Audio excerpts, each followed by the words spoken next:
اب نوٹ کر لیجئے، یہ کتابیں اگر آپ پڑھنا چاہیں تو کتاب الملاحم میں پڑھیے، بدترین عذاب عربوں پر آیا کھڑا ہے، سروں پر تنا ہوا ہے، بدترین ایسی جنگ ہونی ہے الملحمۃ العظمیٰ، جس کو کہ میں بھی آپ کو گواہی پیش کر دوں گا، جسے کہا گیا ہے لاسٹ کروسیڈ۔ بش نے بھی کروسیڈ کا لفظ بول دیا تھا، پھر واپس لیا اس نے۔ نکل جاتی ہے جس کے منہ سے سچی بات مستی میں، فقیہ مصلحت بین سے اور ہندے بادہ خار اچھا، کروسیڈ کہہ کر پھر واپس لیا۔ یہ کروسیڈ، اس کے اوپر جس قدر نقصان ہونا ہے عربوں کا، گریٹر اسرائیل بنے گا، یہ عراق، شام، اردن، سعودی عرب کا کچھ شمالی علاقہ، ترکی کا جنوبی علاقہ، مصر کا صحرائے سینا، اور اس کے ساتھ ہی جو بہترین اس کا زرخیز ترین علاقہ ڈیلٹا آف نائل، یہ سب یہودیوں کے قبضے میں جائے گا۔ اس کو حدیث میں کہا گیا الملحمۃ العظمیٰ۔ عیسائی 80 علم لے کر ہے مسلمانوں تم پر حملہ آور ہوں گے، اور ہر علم کے نیچے 12,000 فوج ہوگی، 9.5 لاکھ فوج۔ یہ نیٹو کی تیاری کس کے لیے ہو رہی ہے؟ جب USSR کا خاتمہ ہوا تو پوچھا گیا تھا نیٹو چیف سے، اب کس لیے؟ تمہارا وہ دشمن تو ختم ہو گیا، اب ہمیں اسلامک فنڈامنٹلزم سے نمٹنا ہے۔ وہ جانتے ہیں خطرہ یہی ہے،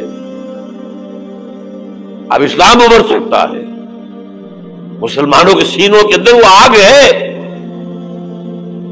اوپر خاک اس طرح آ گیا ہے تو کہ اٹھانا بیٹھ رہی ہے، اندر تو انگارہ ہے، اوپر سے راکھ ہے، اس سے دھوکہ نہ کھا جانا ان کے دلوں کے اندر۔ اور بش نے کہا تھا مسلمان چاہتے ہیں کہ ہسپانیہ سے لے کر انڈونیشیا تک نظام خلافت قائم کریں، اور میں حیران ہوا تھا کہ اس کمبخت کو ہسپانیہ کا خیال کیسے آ گیا؟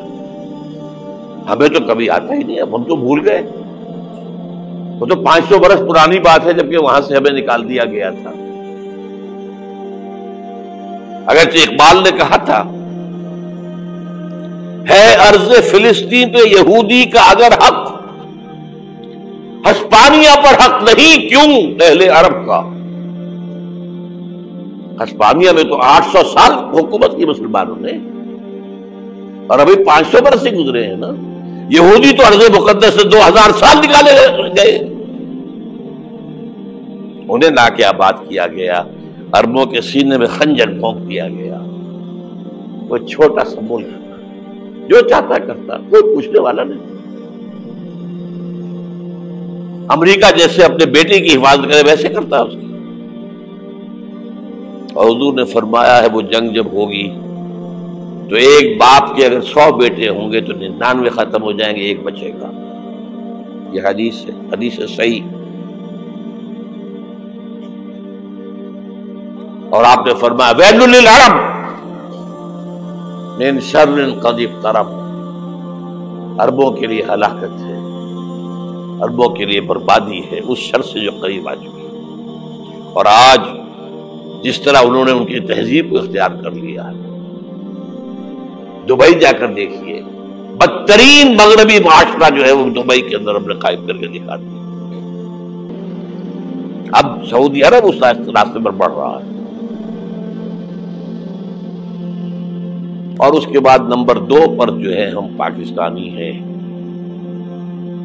لیکن میں اس کے وہ پہلی بات جو کہہ رہا ہوں وہ تو یقینی ہے، اس میں تو احادیث صحیحہ موجود ہے۔ اگرچہ اس کے بعد پانسا پلٹے گا، پھر حضرت مہدی کا ظہور ہوگا، حضرت عیسیٰ کا نزول ہوگا، اور وہ گریٹر اسرائیل گریٹر گریو یارڈ بنے گا یہودیوں کا، ایک ایک یہودی قتل ہوگا، دفن ہوگا۔ یہ بات میں ہونا ہے، میں پہلی بات پرچ کر رہا ہوں۔ وہ پانسا پلٹے گا جب پلٹے گا، ابھی جو سامنے ہے وہ کیا ہے؟ جس ملحمۃ العظمیٰ کہا حضور نے، جسے آرمیگیڈون کہتے ہیں عیسائی، آرمگیڈون کی اگر کہیں جا کر آپ دیکھیں گے، آپ ڈکشنری میں مانی تو کیا لکھا ہے؟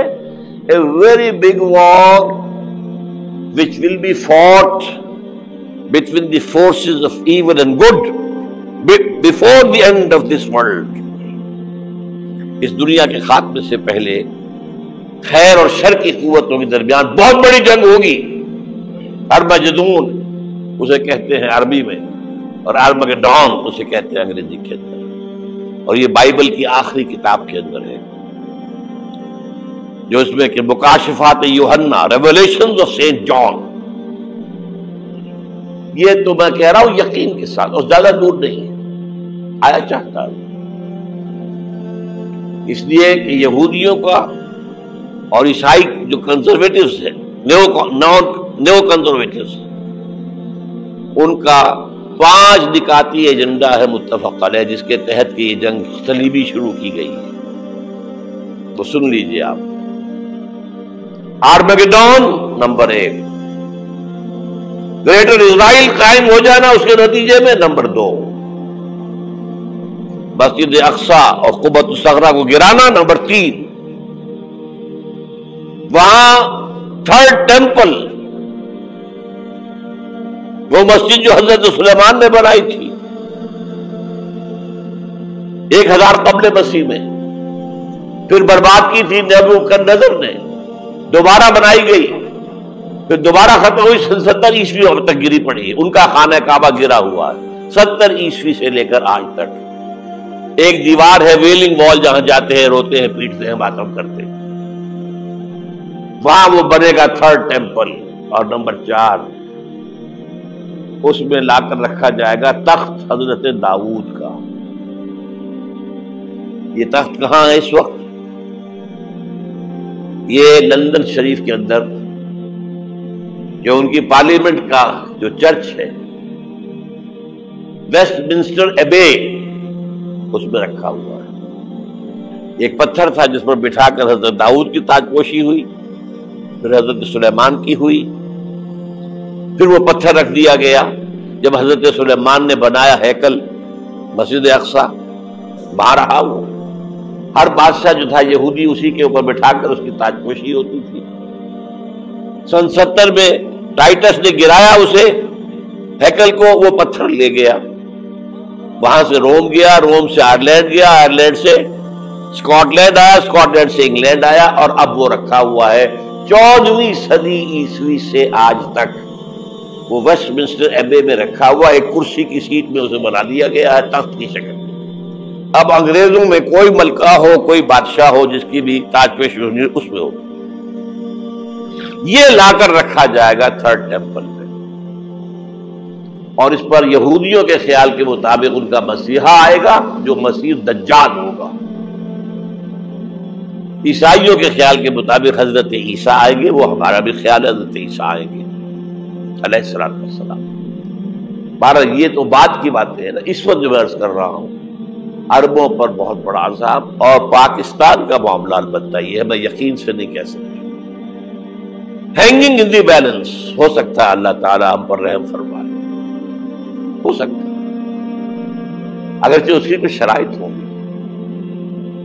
چمن کے مالک اگر بنا لے موافق اپنا شعار، اب بھی چمن میں آ سکتی ہے پلٹ کر چمن سے روٹھی بہار، اب بھی ہو سکتی ہے. اور یہ بھی ہو سکتا ہے کہ اللہ تعالیٰ نے معجزانہ طور پر ہمیں ملک دیا، ہم نے اللہ سے بدعہدی کی، وعدہ خلافی کی، غداری کی، لہذا سزا دی جائے اور ہم سے یہ ملک چھین لیا جائے. It's just possible. دور نہ سمجھے اسے، انہونی بات نہ سمجھے. جو گھیراؤ ہو رہا ہے آپ کے مغرب میں نیٹو فورسز اور مشرق میں بھارتی فورسز گدھوں کی طرح بیٹھے ہوئے انتظار کر رہے ہیں پاکستان اور ڈسٹیبلائز ہو جائے، یہاں اور بدامنی ہو جائے. اب لاہور میں پھر آج دھماکے ہو گئے ہیں. 2 دن پہلے کا دھماکہ میں سہ کے آیا ہوا ہوں، آپ کے سامنے بیٹھا ہوں. وہ جانے بچی ہیں جو ہماری اکیڈمی کا حشر ہوا، وہ تو میں آپ کو نہیں بتا سکتا. یہ سارا کیوں ہو رہا ہے؟ تاکہ یہاں بدامنی ہو جائے اور ہمیں جواز مل جائے.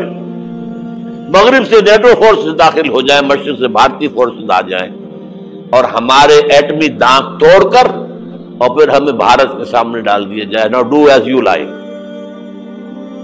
یہ ان کا نقشہ ہے. ہوگا کیا وہ اللہ جانتا ہے، ہوگا وہ جو اللہ چاہے. لیکن اللہ کا چاہنا جو ہے وہ کس پر منحصر ہے؟ یہاں انقلاب برپا کرو، یہاں اسلام لاؤ. اگر دھندوں میں لگے رہو گے تو وہ خود بخود نہیں آ جائے گا انقلاب. صحابہ نے جانیں دی تھی، کتنی تکلیفیں اٹھائی تھی. 12 برس تک مکی دور کے اندر با نشہ درویشی در ساز و دمادم زن، جو پختہ شبی خدرا بر سلطنت جم سن. یوم طائف یاد ہے جو حضرت عائشہ فرماتی ہے کہ میں نے پوچھا تھا حضور سے کہ یوم احد سے زیادہ سختی بھی آپ پر کبھی آئی؟ یوم احد پر کیا ہوا تھا؟ تلوار کا وار پڑا تھا آپ کے چہرہ مبارک. یہ جو رخسار کی ہڈی ہے اس کے اندر وار گیا ہے. اوپر خود کی 2 کڑیاں تھیں وہ اس میں گھس گئیں. 2 دندان مبارک شہید ہوئے. وہ خود کی کڑیاں ایک صحابی نے اپنے دانتوں سے پکڑ کے کھینچنے کی کوشش کی، دانت نکل گئے، وہ نہیں نکلی. کیا جتن کر کے نکالی گئی ہوگی تو خون کا فوارہ، اتنا خون گیا ہے کہ آپ بے ہوش ہو گئے، گر گئے. اور مشہور یہ ہو گیا کہ آپ کا انتقال ہو گیا، شہادت ہو گئی. یہ سیرت کبھی پڑھی ہے؟ حضرت عائشہ کے ہوش کا تو یہی دور تھا نا. یوم طائف میں جو آپ کیا تھی، بچی تھی، انہیں کیا پتا کیا ہو رہا ہے اس وقت کے ساتھ. 3 دن تک حضور مکے کی گلیاں اور وہاں کے اوباش لوگ پتھراؤ کر گئے تھے اس امید میں کہ شاید وہاں کا کوئی سردار ایمان لے آئے. تو یہاں تو ابو طالب بھی فوت ہو گئے. یہی دنیاوی سہارا تھا، خاندانی سہارا تھا ابو طالب کے ذریعے. اور گھر میں ایک دلجوئی کرنے والی رفیقہ حیات تھی، وہ بھی، ان کا بھی انتقال ہو گیا. آپ نے کہا یہ عام الحزن ہے. اب تو سب کو طے ہو گیا قریش کو کہ آپ جیسے قتل کر دو. اسی لیے آپ گئے طائف، شاید وہاں کا کوئی بڑا سردار مانے ایمان لے آئے مجھ پر تو میں اپنا مرکز ادھر شفٹ کر دوں. تینوں سے ملے ہیں، تینوں نے وہ جواب دیے ہیں، نکل جاؤ یہاں سے، میں تمہارے ساتھ بات بھی کرنے کو تیار نہیں. اچھا تمہارے سوا کوئی نہیں ملا تھا اللہ کو نبی بنا کر بھیجنے کے لیے؟ دیکھو جاؤ، میں بات نہیں کرنا چاہتا، ہو سکتا ہے میں بے عزتی کر بیٹھوں، واقعی تم اللہ کے نبی ہو تو میں مارا جاؤں گا. جاؤ جاؤ جاؤ. یہ سلوک محبت کے ساتھ ہوا ہے. اور پھر چھوکروں کو، اسٹریٹ ارچنز جنہیں آپ کہتے ہیں، اشارہ کیا تھا، خبر لو ان کی، پتھراؤ ہو رہا ہے. ساتھ کوئی ہے ہی نہیں، ایک آدمی صرف، زید ابن حارثہ. اب سامنے سے پتھر آ رہے ہیں تو حضرت زید آگے آ جاتے ہیں، ڈھال بنتے ہیں، مجھے لگے پتھر حضور کو لگے، اب پیچھے سے آ رہے ہیں. چاروں طرف سے تو ڈھال نہیں بن سکتا. جسم لہو لہاب، خون جا کر جوتیوں میں جم گیا ہے، جوتی اتر نہیں دی. پھر وہاں سے واپسی پر جو دعا مانگی ہے، اللہم الیک اشکو ضعف قوتی وقلت حیلتی وہوانی علی الناس. اللہ تیری جناب میں فریاد لے کر آیا ہوں اپنی قوت کی کمی کا، اپنے وسائل کی کمی کا، اور جو ذلت و خواری ہو رہی ہے لوگوں کے سامنے. الا ملتقرنی، مجھے کس کے حوالے کر دیا ہے؟ الا بعیدی یتجہمنی، یہ میرے اوپر ہجوم کر کے آ جائے، حملہ کرے، اور عدو من لگتا ہمرے، یہ دشمن کے حوالے میرا معاملہ کیا، جو چاہے کرتے وہ. لیکن پھر ابدیت غالب آتی ہے. ان لم یکن علی غضبک فلا ابالی. اللہ اگر تو ناراض نہیں ہے تو مجھے کوئی پرواہ نہیں. سر تقدیم خم ہے جو مزاج یاد میں آئے. مجھے اندیشہ یہ ہے کہ تو ناراض تو نہیں ہوگی. یہ تکلیفیں جھیلی ہے. سینکڑوں صحابہ نے جانوں کا نذرانہ پیش کیا ہے. احزاب کی جنگ میں فاقوں پر فاقے ہو رہے تھے اور ان فاقوں کی حالت میں خندق کھودنے کا حکم ملا ہے. لوگوں کی کمریں دوہری ہو رہی ہیں، پتھر باندھے ہیں اپنے پیٹوں سے اپنے چادروں کے ساتھ کس کر کمر دوہری نہ ہو جائے.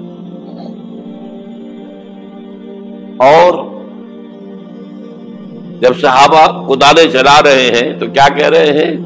نحن الذین بایعوا محمدا علی الجہاد ما بقینا ابدا اللہم لا عیش الا عیش الاخرہ. صحابہ کہتے تھے ہم وہ لوگ ہیں جنہوں نے محمد سے بیعت کی ہے کہ جہاد کرتے رہیں گے جب تک جان میں جان نکل جائے تو بات اور جان ہے، چاہے ابھی بھوک سے کمر دوڑی ہوئی جا رہی، جان تو ہے.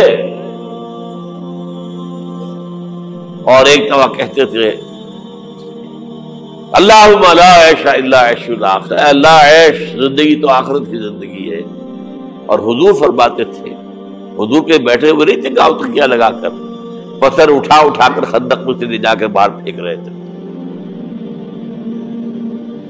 جب صحابہ کہتے ہیں اللہم لا عیش الا عیش الاخرہ، حضور فرما رہے ہیں فاغفر للانصار والمہاجر، اے اللہ ان انصار اور مہاجرین کی مغفرت فرما دو.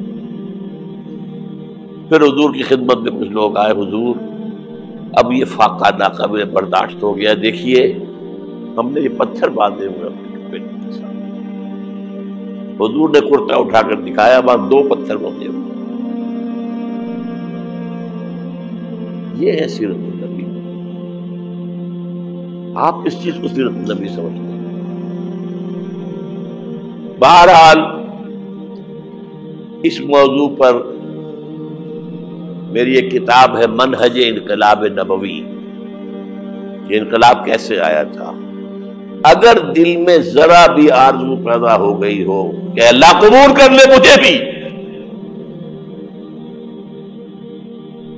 مجھے قبول کر لے اس کام کے لیے، تو وہ کتاب آپ کے لیے مسٹ